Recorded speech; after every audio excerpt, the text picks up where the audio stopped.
नमस्कार साथियों, मेरे YouTube channel one day exam with Saurabh में आप सभी का स्वागत है। और आज हम हिंदी व्याकरण में आपके लिए लेके आए हैं वर्णमाला। भाई वर्णमाला किसे कहते हैं और वर्ण क्या है, ये सब बातों पे आज हम डिस्कस करेंगे आपसे। ये है वर्णमाला, ठीक है, इसी पे हम डिस्कस करेंगे। भाषा की सबसे छोटी इकाई जो है वो ध्वनि है या वर्ण है, ठीक है। वर्णमाला जो है, वर्णों के व्यवस्थित समूह को हम लोग क्या कहते हैं, वर्णमाला कहते हैं। समूह कैसा होना चाहिए वर्णों का, व्यवस्थित समूह। अगर हम उल्टा सीधा लिख दें तो वो वर्णमाला नहीं कही जाएगी। चीज़ें समझ में आई। मूलतः हिंदी में उच्चारण के आधार पर 45 वर्ण होते हैं, जिसमें से 10 स्वर और 35 क्या होते हैं, व्यंजन होते हैं, ठीक है। फिर हम चलते हैं आगे कि लेखन के आधार पर जो वर्ण है वर्णमाला में वो कितने हैं, 52 वर्ण हैं, जिसमें 13 स्वर और 35 व्यंजन, 4 संयुक्त व्यंजन है। स्वरों की बात करें कि जिसको बिना रुकावट के हम बोलते हैं, जैसे अ, आ, ई, बिना रुकावट के अगर हम बोल रहे हैं तो ये क्या है, स्वर हैं। अगर हम बात करें स्वरों की तो उच्चारण में हम 10 स्वर का यूज करते हैं, इन तीनों को छोड़ के। और जब हम लिखते हैं तो इन तीनों को जोड़ करके लिखते हैं तो टोटल स्वरों की संख्या 13 हो जाती है, ठीक है। फिर हम बात करते हैं व्यंजन की, तो व्यंजन जो है कितने हैं, टोटल 39 होते हैं। अब व्यंजन में आपका एक हो गया क वर्ग, च वर्ग, ट वर्ग, त वर्ग, प वर्ग, अंतस्थ व्यंजन, उष्म व्यंजन और संयुक्त व्यंजन। ये आपको पता है, क वर्ग में 5 होते हैं, क ख ग घ अंग। च वर्ग में भी 5 होते हैं, ट वर्ग में भी 5 होते हैं, लेकिन 2 ठो उसमें उच्छिप्त व्यंजन होता है, ठीक। त वर्ग में ऐसे ही 5, प वर्ग में भी। और अंतस्थ व्यंजन य र ल व, आपसे प्रश्न पूछता है कि निम्नलिखित में से अंतस्थ व्यंजन कौन सा है, तो अंतस्थ व्यंजन है य र ल व, ये 4 अंतस्थ व्यंजन है। और उष्म व्यंजन की अगर हम बात करें तो इनकी भी संख्या 4 होती है, स ख स ह, ये क्या है, उष्म संकर्षी व्यंजन है। और इसके बाद अगर हम बात करें कि संयुक्त व्यंजन की, तो छत्र ज्ञ स्र, ये 4 क्या होते हैं, संयुक्त व्यंजन माने जाते हैं। तो इसी तरीके से टोटल स्वर और व्यंजन मिला करके वर्णमाला में टोटल कितने वर्ण होते हैं, 52 वर्ण होते हैं, ठीक है। अब हम बात करते हैं संयुक्त व्यंजन की, कि संयुक्त व्यंजन में क्या है। संयुक्त व्यंजन की जो संख्या है वो कितनी है, 4 है, 4 है।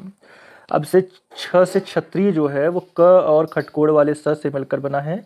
त्रिशूल यानी त्र, वो त और र से मिलकर बना है। ज्ञ से ज्ञानी जिसको हम बोलते हैं, वो आधा ज और इ से मिलकर बना है। स्र की बात करें तो सलजम वाला स यानी आधा स सलजम वाला, और र से मिलकर के स्र बनता है। इतनी बातें अगर आपको समझ में आ गई हों तो अब हम चलते हैं आगे। फिर देखते हैं भाई स्वर क्या है और स्वरों का वर्गीकरण किस तरीके से होता है, फिर व्यंजन क्या है और व्यंजन का वर्गीकरण किस तरीके से होता है। इससे रिलेटेड क्वेश्चन हमसे एग्जाम में पूछे जाते हैं। होता क्या है कि स्वतंत्र रूप से बोले जाने वाले वर्णों को क्या कहा जाता है, स्वर कहा जाता है। स्वरों का अगर हम वर्गीकरण की अगर हम बात करें, स्वरों के वर्गीकरण की, तो उच्चारण के आधार पर या मात्रा के आधार पर, फिर जीभ के प्रयोग के आधार पर, मुख द्वार के खुलने या बंद होने के आधार पर, ओठों की स्थिति के आधार पर, हवा व के नाक और मुंह में निकलने के स्थान पर, इन सब के आधार पर हम इसको जो है बांटते हैं। और घोषत्व के आधार पर, प्राणत्व के आधार पर 7 भागों में कुल मिला जुला के इसको मानते हैं। अब अगर हम बात करें उच्चारण के आधार पर, उच्चारण के आधार पर या मात्रा के आधार पर, तो स्वर जो होते हैं वो कितने होते हैं, 3 होते हैं। एक होता है ऋश्व स्वर, जिनकी संख्या 4 होती है, इनको बोलने में कम समय लगता है। इन चारों को हम मूल स्वर भी कहते हैं।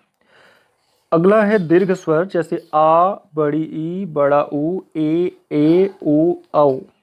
ये 7 जो हो जाते हैं ये हमारे क्या हैं, दीर्घ स्वर माने जाते हैं, ठीक है। अब बात आती है जीभ के प्रयोग के आधार पर, और एक तीसरा है प्लुत स्वर।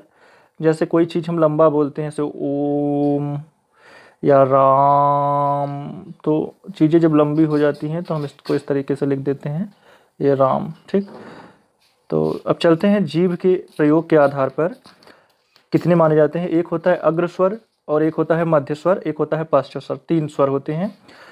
अग्र स्वर की अगर हम बात करें तो जिन स्वरों के उच्चारण में जीभ का अगला हिस्सा यानी अग्र भाग काम करता है उन्हें हम अग्र स्वर कहते हैं।